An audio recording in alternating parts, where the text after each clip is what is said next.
शरद पवारांच्या उमेदवारीसाठी जयंत पाटील आणि सुप्रिया सुळे यांनी मातोश्रीवर जाऊन उद्धव ठाकरे यांची भेट घेतली। तसंच उद्धव ठाकरेंना शरद पवारांच्या उमेदवारीबाबत त्यांनी चर्चा केली। येत्या 2 दिवसांमध्ये निर्णय घेऊ असं उद्धव ठाकरेंनी कळवल्याची माहिती जयंत पाटील यांनी दिली।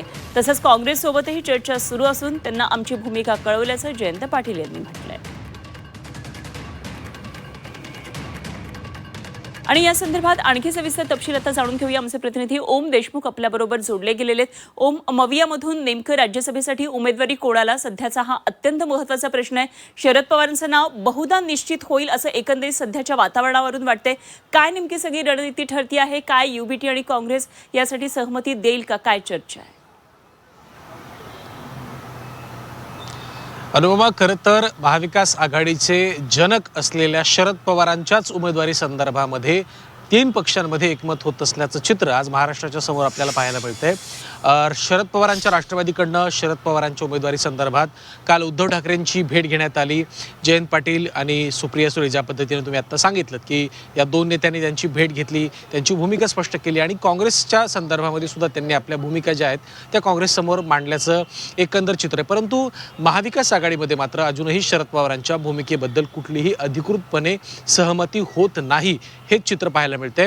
कालच्या खरं तर या नेत्यांच्या भेटीनंतर ठाकरे गटाचे आमदार आदित्य ठाकरे यांनी सुद्धा एक ट्विट करून अजून कुठलाही अधिकृत निर्णय झालेला नाही हे ट्विट करून ज्या चर्चा होत्या की आता शरद पवार गटाच्या नेत्यांच्या भेटीनंतर कुठेतरी उमेदवारीबद्दल एकमत होईल, परंतु या सगळ्या चर्चा आदित्य ठाकरेंनी ट्विटच्या मार्फत फेटाळून लावल्या आहेत। कारण जर आपण पाहायला गेलं तर राज्यसभेच्या या जागेवरती संख्याबळानुसार शिवसेना आणि काँग्रेसकडनं दोन्ही पक्षांकडनं दावा केला जातोय। संख्याबळाचा जर आपण अभ्यास केला तर 20 आमदार शिवसेनेचे, 16 आमदार काँग्रेस, तर 10 आमदार हे शरद पवारांच्या राष्ट्रवादीचे। त्यामुळे कुठेतरी या सगळ्या घडामोडींमध्ये ठाकरे गटाची आणि काँग्रेस या 2 पक्षांची भूमिका महत्त्वाची ठरते। जोपर्यंत या सगळ्या संदर्भातला निर्णय होत नाही तोपर्यंत भाजप आणि महायुतीकडनं सुद्धा त्यांच्या उमेदवारांची यादी जी आहे ती जाहीर केली जात नाहीये, असं देखील चित्र या निमित्तानं आपल्याला पाहायला मिळतंय। एकंदर जर आपण पाहायला गेलं तर उद्याचा दिवस हा अर्ज भरण्याचा शेवटचा दिवस आहे। उद्या दुपारी 3 वाजेपर्यंत अर्ज भरण्याची मुदत आहे। त्यामुळे किमान पक्षी आज दुपारपर्यंत तरी या सगळ्या नावाबद्दल किंवा महाविकास आघाडीकडनं नेमका उमेदवार कोण असणार या संदर्भात घोषणा होणं हे क्रमप्राप्त आहे, अपरिहार्य आहे। त्यामुळे जर आपण पाहायला गेलं तर दोन्ही बाजूंनी वेट अँड वॉचचं धोरण ठेवलं जाते। जोपर्यंत शरद पवारांच्या उमेदवारी संदर्भात कुठला निर्णय होत नाही तोपर्यंत भाजपकडनं सुद्धा आपल्या उमेदवारांची नावं जाहीर केली जात नाहीत, अशी देखील एक चर्चा आहे।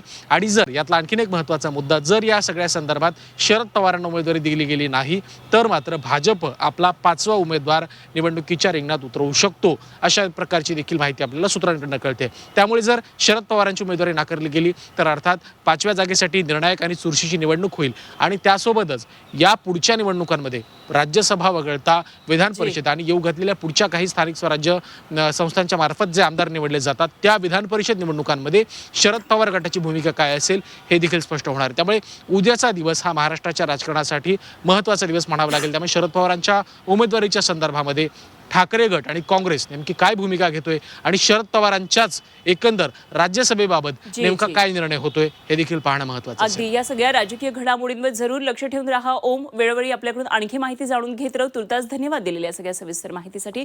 ओम देशमुख आमचे प्रतिनिधी आपल्याबरोबर होते।